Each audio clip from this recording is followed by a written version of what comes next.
The language learning process, a useful guide for all language learners. So I'm not going to waste your time trying to make progress in something without actually understanding it. Makes it so much more difficult. And I think this is especially true for language learning because a lot of people really just don't know what it actually takes to learn a language. So the language learning process is basically how to get from A to B, how to get from not knowing how to speak a language to being able to speak it. And that's what I'm going to talk about in this video, and it's going to greatly benefit you as a language learner. So if you do like this kind of educational content, guys, definitely hit the subscribe button. But with that said, let's go. So what is the language learning process? The language learning process is basically just the journey between not knowing anything in a language and being able to speak the language. Obviously, being able to speak the language is kind of subjective. Like it's not necessarily like being completely fluent. It's just having like a good level of competency.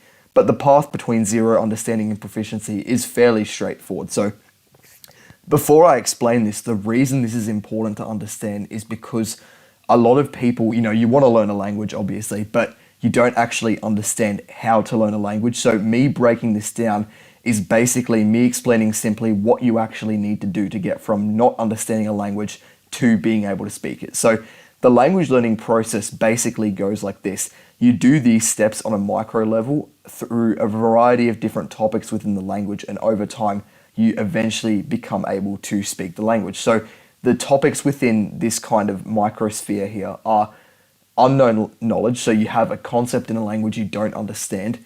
You understand the concept and it goes into your short-term memory.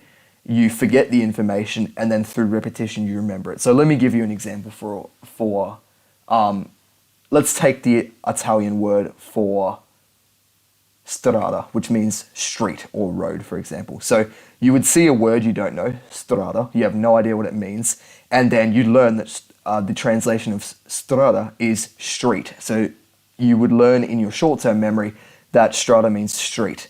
And then of course, because you've only read it once, maybe you're lucky and you do remember it, but in all likelihood, you will forget this information. So you would forget the definition and you would have to go back and relearn what it is. And through repetition, eventually it would be in your long-term memory and you would know that the word strada means street in English. So that is one example with one word, but effectively, this process is just repeated for anything you could possibly learn. It can be any word, any phrase, any grammar rule. You take something you don't know, you encounter it, you understand what it means in your short-term memory, you forget it, and then through repetition, you put it into your long-term memory. And it's through this process, through many, many, many topics, that you achieve actual proficiency within a language. That is literally all you need to do. So people stress, I think when people don't understand the solution to something, it seems a lot worse than it actually is. But now that you actually see what learning a language is, it's literally just this micro process over and over again for a bunch of different topics. So yeah, that's literally the reason why, because you obviously feel frustrated and anxious when you're learning a language. That is literally kind of the reason why, just because you're not actually understanding the actual process of making progress in a language. So now that you understand this, you can know for sure, are you exposing yourself to new words and content? That's unknown knowledge. If you're not exposing yourself to anything new in a language, you're obviously not going to make progress. Are you learning new words and grammar rules? Are you actually understanding these things? So not only are you like reading books with words you don't understand, for example, you're actually learning these new things. So you're taking words and things you don't understand and translating them. Are you reading grammar rules to make sure you understand why a verb is conjugated this way? And then are you using flashcards and reconsuming content to actually memorize these new things? Because if you're not doing all three of those things, chances are you're feeling frustrated and anxious because you're not actually doing what is required to make progress in a language. If you are doing all of these things, then congratulations, you're learning new things and you are making progress. If you're not, definitely I would recommend you watch my video on the input repetition method. That kind of encapsulates all of these things and this process I've just drawn down, and it is extremely useful.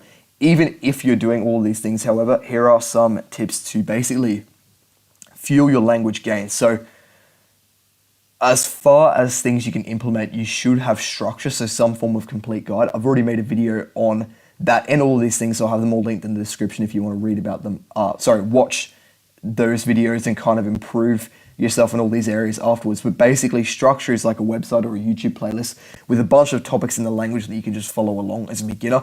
Do you have that? Have you set yourself a habit tracker? Do you have a notebook for taking notes in a language? Do you have folders saved with all this stuff on your laptop? So for example, when I say folders, I mean like this kind of thing on the search bar. You should have a languages folder for whatever language you're learning with all the things saved in that.